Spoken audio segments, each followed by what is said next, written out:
Good morning to all of you. मेरा नाम पंकज जांगड़ा है और देखिए प्रेपोजिशन का एक लेक्चर हमने कंप्लीट कर लिया था। लगभग आधे घंटे की वीडियो वो बनी थी। आज बात करते हैं प्रेपोजिशन को थोड़ा सा आगे बढ़ाते हैं।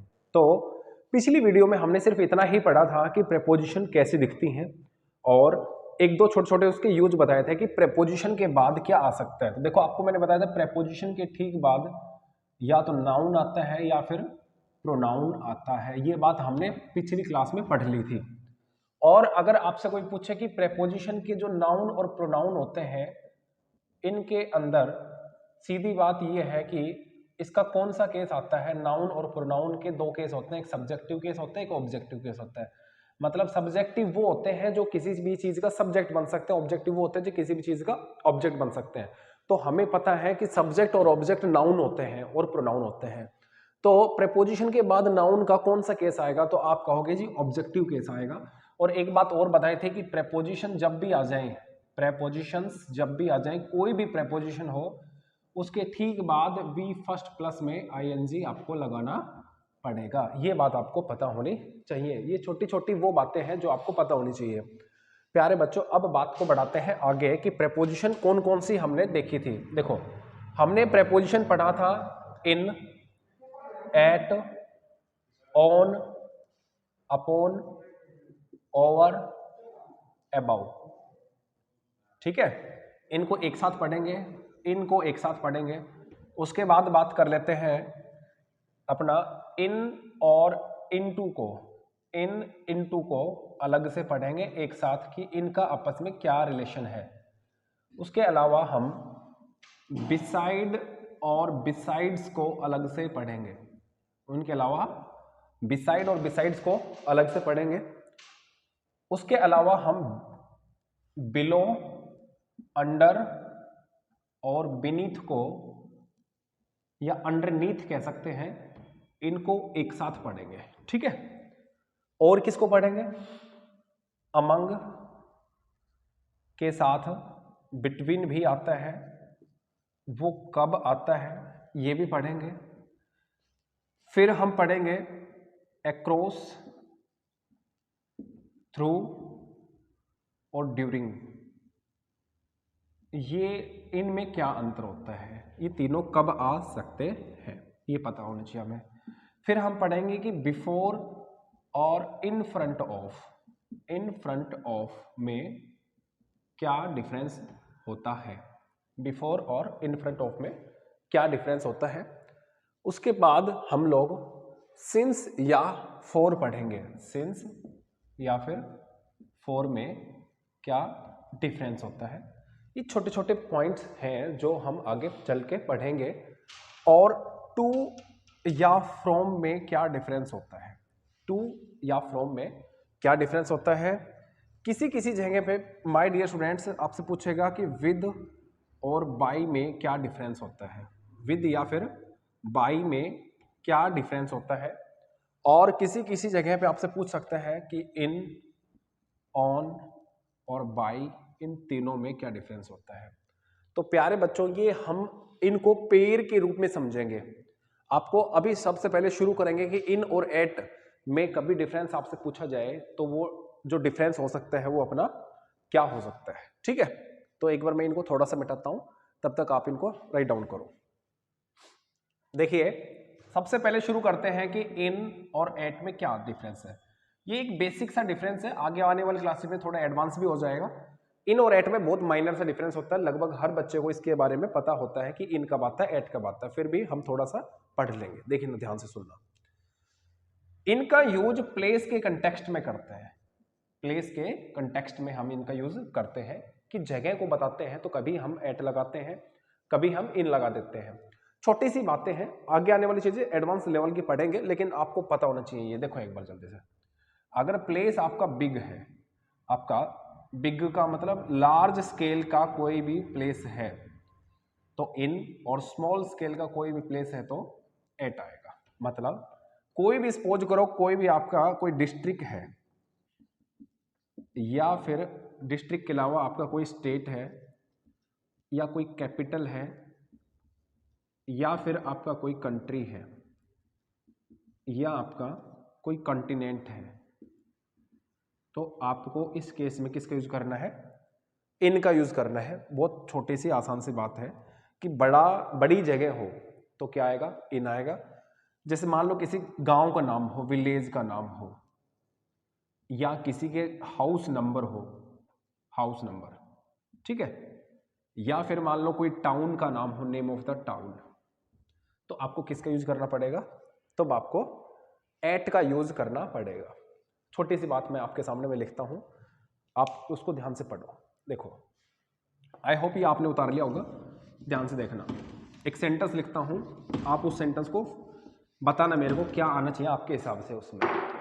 जैसे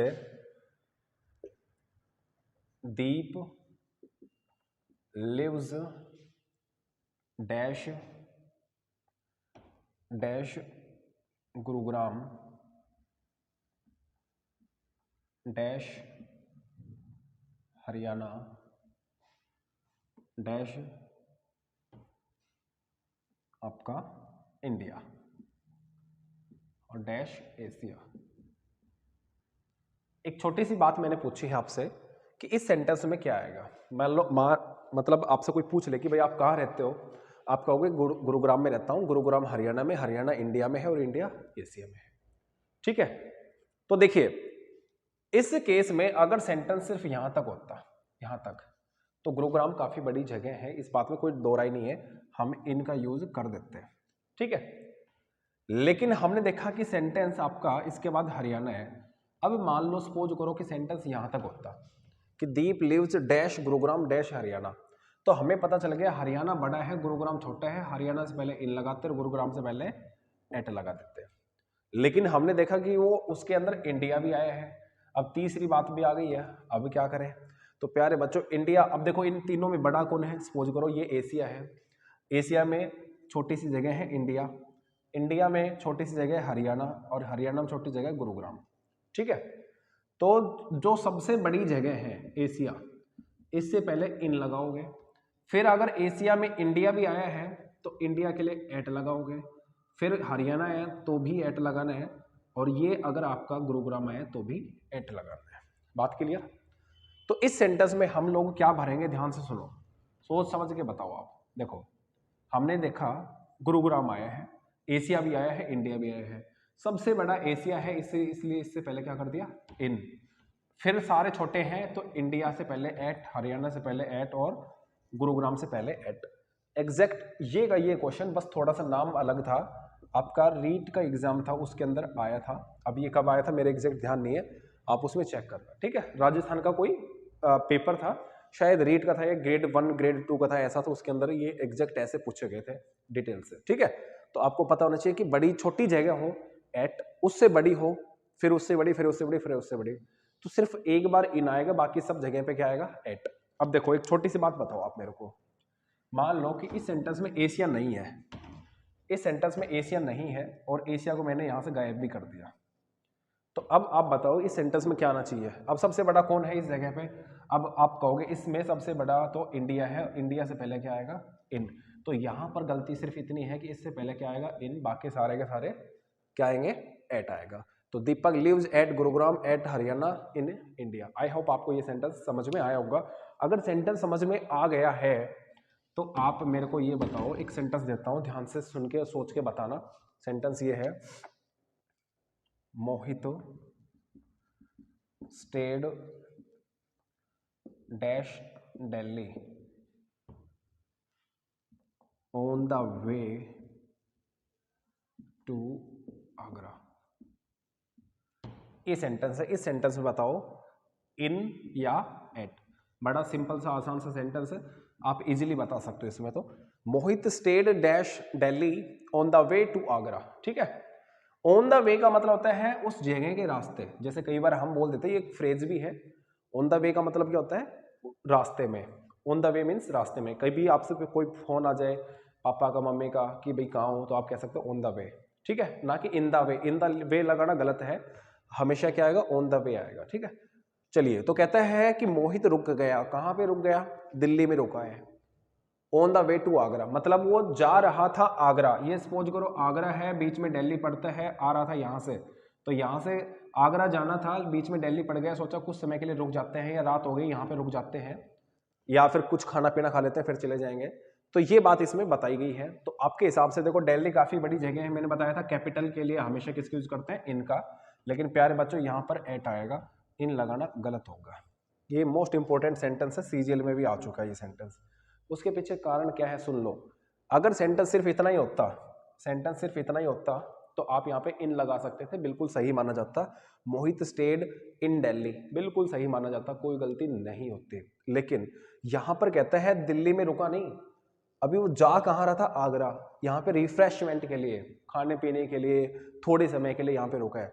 तो कोई भी इंसान जिसका परमानेंट स्टे उस जगह पे ना हो और जाना कहीं आगे हो, तो उसमें जहाँ पे वो रुका है चाहे वो कितनी भी बड़ी जगह क्यों ना हो, उस केस में आपको एट का यूज करना पड़ेगा।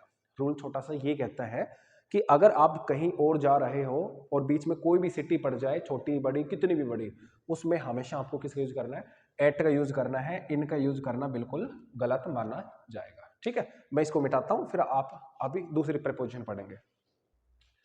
देखो भाई सुनो भाई, अभी बात करते हैं एट, ऑन और इन, ये तीन प्रीपोजिशन है। अभी एट और इन पढ़ा था हमने, लेकिन हमने देखा था कि अगर वो जगह की बात करें तो इन कहाँ आता है और एट कहाँ आता है।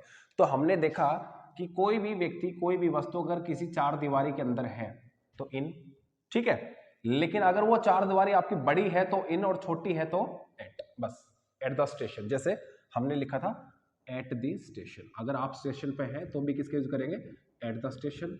बस स्टैंड पे है तो at the bus stand, airport पे है तो एट द एयरपोर्ट। कभी भी इन द एयरपोर्ट नहीं लिखना है, ठीक है, क्योंकि ये पर्टिकुलर प्लेस को शो करते हैं, किसी फिक्स प्लेस को शो करते हैं, छोटी जगह को शो करते हैं। ठीक है, चलिए अभी बात करते हैं कि एट, ऑन और इन अगर टाइम के कंटेक्स्ट में पूछा जाए तो कहां पर यूज होगा। तो ध्यान से सुनना, बस इसको ऐसे समझो कि कोई अगर छोटा सा पॉइंट है, छोटा टाइम है बिल्कुल, मतलब आप टाइम को जितने छोटे टुकड़ों में तोड़ सकते हो तोड़ दो, और वो सबसे छोटा टुकड़ा आपका सेकंड, मिनट या आवर्स होता है, यही होता है। किस हिसाब से आप कहोगे सर सेकंड होता है, मिनट आवर तो बहुत बड़े होते हैं, लेकिन नहीं। अब मैं बताऊंगा कि ऑन जो होता है ये एक दिन के लिए आता है, 24 घंटे के लिए आता है, तो उसके हिसाब 24 घंटे के कंटेक्स्ट में आपका जो 1 घंटा है ये बहुत छोटा समय है, ठीक है। और इन जो है ये सबसे बड़े समय के लिए आता है, मतलब ये हो गया कि बिल्कुल छोटा समय होगा तो एट, थोड़ा सा बड़ा समय हुआ तो ऑन, और सबसे बड़ा समय हुआ तो इन आता है। एग्जाम्पल समझो, देखो ध्यान से सुनना। एट का यूज कहां करते हैं, जैसे दिन का कोई भी भाग, फॉर एग्जाम्पल मान लो मैंने आपसे कहा एट नून, अच्छा एट नून ये लिखा मैंने, ये लिखा मैंने, ठीक है, लेकिन नून से पहले भी एक छोटी सी बात पढ़ते हैं। जैसे मैंने कहा घंटे के समय के लिए, ही गेट्स अप खालिस्तान 6 AM, ठीक है, ये सेंटेंस मैंने लिखा, he gets up dash 6 AM। तो आपके पास ऑप्शन होगा एट, ऑन और इन। देखो ये बिल्कुल बेसिक्स हैं, आगे चलेंगे प्रीपोजिशन की क्लासेस जो है एटलीस्ट 10 से 12 क्लासेस में खत्म होगा चैप्टर जो है आपका, ठीक है। तो अभी ये दूसरा ही चैप्टर है, अभी मत सोचो कि आपको आता है नहीं आता है, आता है तो इसको फास्ट फॉरवर्ड करके देख सकते हो, नहीं आता है तो बिल्कुल बेसिक्स बता रहा हूं, आप धीरे धीरे समझते चलो, A to Z पॉइंट आपके क्लियर होंगे, ठीक है। He gets up dash 6 AM, तो इस सेंटेंस में देखा जाए तो 6 AM जो आया है ये कैसा समय है, इससे छोटा समय हो सकता है, आप कहोगे नहीं, इसके बाद दिन होगा, उसके बाद साल भी होंगे, महीने भी होंगे, बात क्लियर हुई। तो देखिए अगर एक घंटे की बात है, छोटे सबसे छोटे समय की बात है, घड़ी वाला समय, मतलब आप ये कह सकते हो क्लॉक टाइम जब भी आता है, क्लॉक टाइम जब भी आता है तो आपको हमेशा किसका यूज करना है, एट का यूज करना पड़ेगा। बात क्लियर हुई, क्लॉक टाइम के लिए आपको हमेशा किसका यूज करना है, एट का यूज करना है। ऐसे ही अगर सेंटेंस आपका ये हो कि दीपा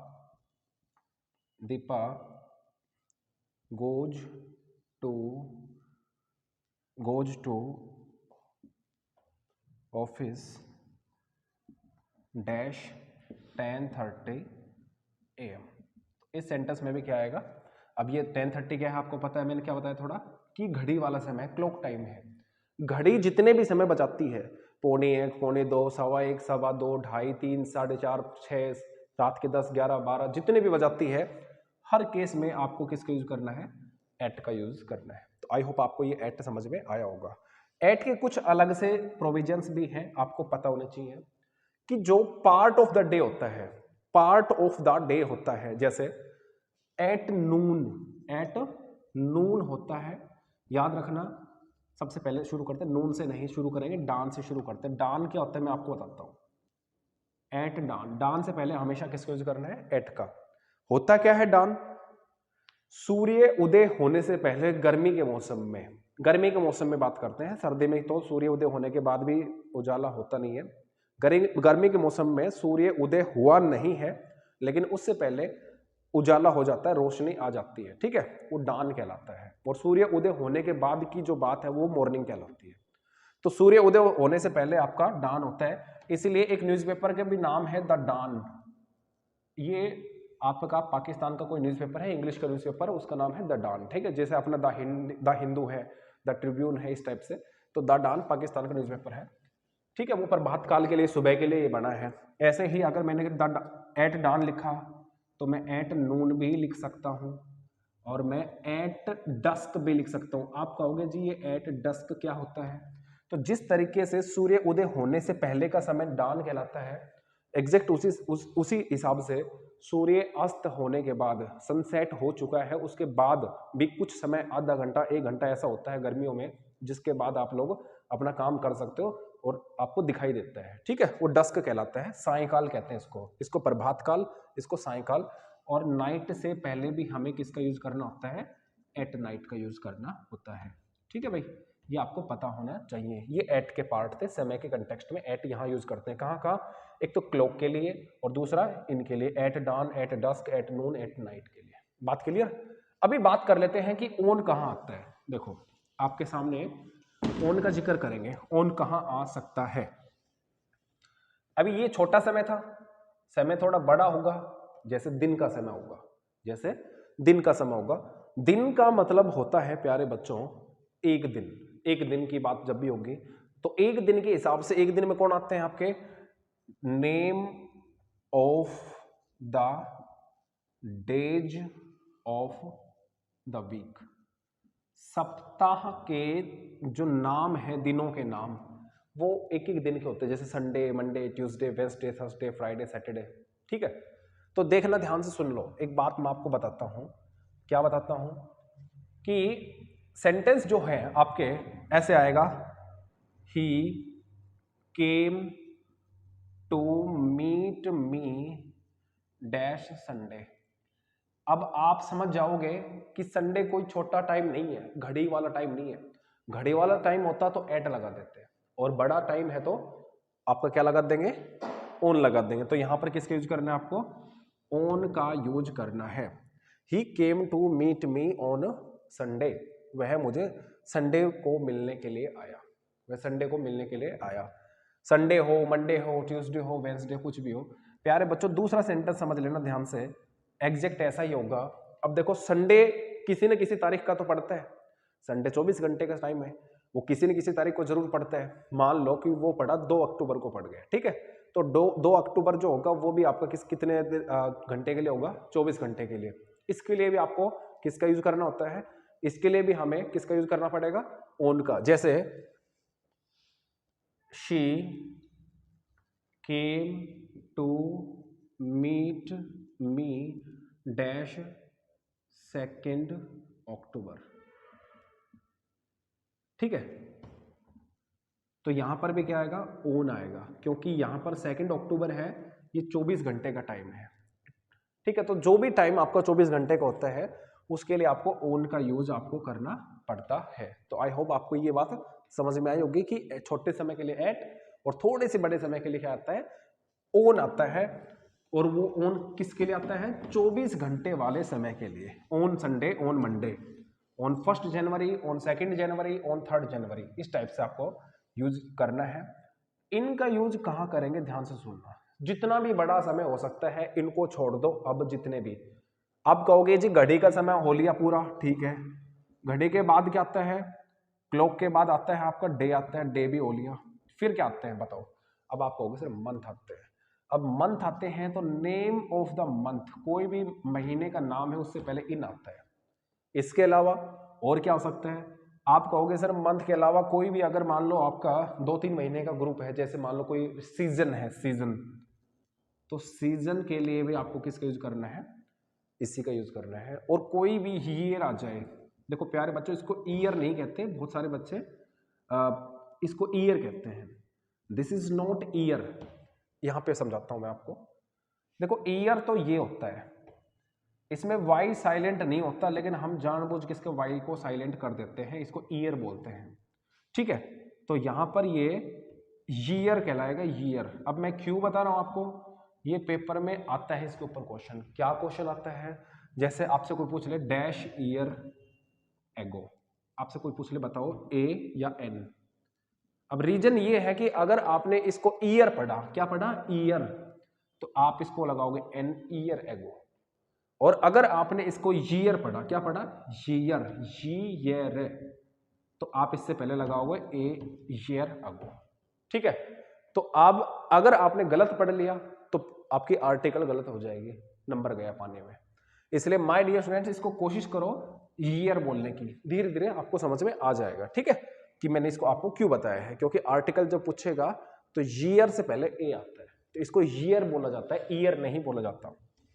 तो देखिए ध्यान से, कोई भी ईयर होगी उसके लिए भी आपको किसका यूज करना है? उसके लिए भी आपको इन का यूज करना है। इन सबसे पहले इन लगाओगे, इससे पहले ऑन लगाओगे, इससे पहले आपको एट लगाना है, एट।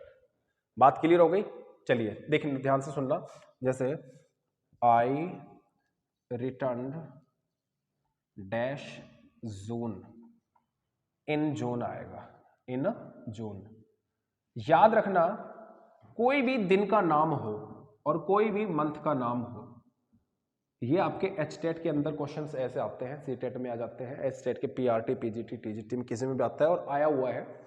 इसकी जो आपका पंक्चुएशन होता है उसमें गलती कर देते हैं। जून की स्पेलिंग इस टाइप से लिख देते हैं, हमें पता नहीं चलता। जनवरी की स्पेलिंग ऐसे कर देते हैं, संडे को ऐसे लिख देते हैं, हमें पता नहीं चलता। प्यारे बच्चों, जिंदगी में कभी भी ऐसे मत लिखना, क्योंकि इनका पंक्चुएशन में इनका पहला लेटर कैपिटल आता है, ये गलत है, ये गलत है। इसलिए जून हो, संडे हो, मंडे हो, कुछ भी हो, पहला लेटर हमेशा कैपिटल लिखना है, छोटा बड़ा नहीं लिखना है, ठीक है, हमेशा बड़ा लिखना है। तो इसलिए जून, जून से पहले भी किसका यूज किया? इनका। डैश, अगर यहाँ पे विंटर आ जाता तो विंटर से पहले भी किसका यूज करते हैं? इनका। और अगर आपको 2006 आ जाता, 2021 आ जाता, कभी कुछ भी आ जाता, तो भी आपको किसका यूज करना था? इनका यूज करना था। बात क्लियर होगी? आई होप आपको इतना समझ में आया होगा। इसको मिटाता हूं, फिर मैं इन तीनों के ऊपर अब एक कॉमन सा सेंटेंस लिखता हूं, जो आपको थोड़ी देर पहले मैंने इन और एट के ऊपर लिखा था, अभी बताऊंगा, ठीक है। देखिए भाई, अभी इन, एट और ऑन में हम डिफरेंस देखेंगे, वो थोड़ी देर पहले हमने डिफरेंस देख लिया था। एक सेंटेंस के थ्रू हम इनको कवर कर लेंगे।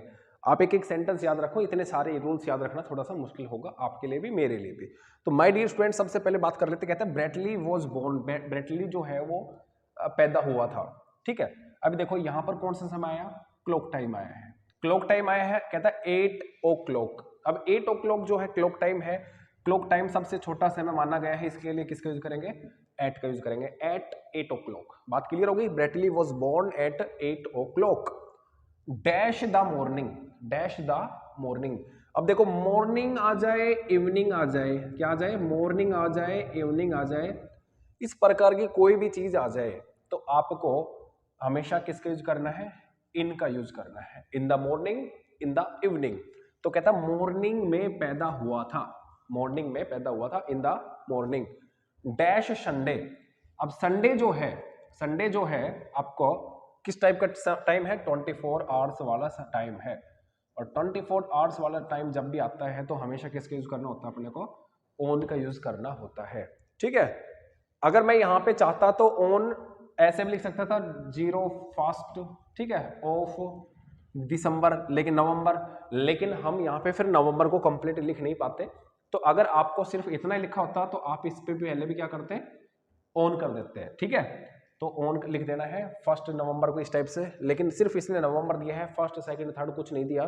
तो नवंबर का जो मंथ है वो इस कैटेगरी का आ गया है। अब ये 24 आवर्स का नहीं है, वो बड़ा हो चुका है, इसलिए यहाँ पे किसका यूज करेंगे? अपन इनका यूज करेंगे। नवंबर में पैदा हुआ था, समर में हुआ था, समर भी काफ़ी बड़ा सीजन होता है, 24 घंटे का सीजन नहीं है, बहुत बड़ा सीजन है, इसके लिए भी आपको इन का यूज करना है।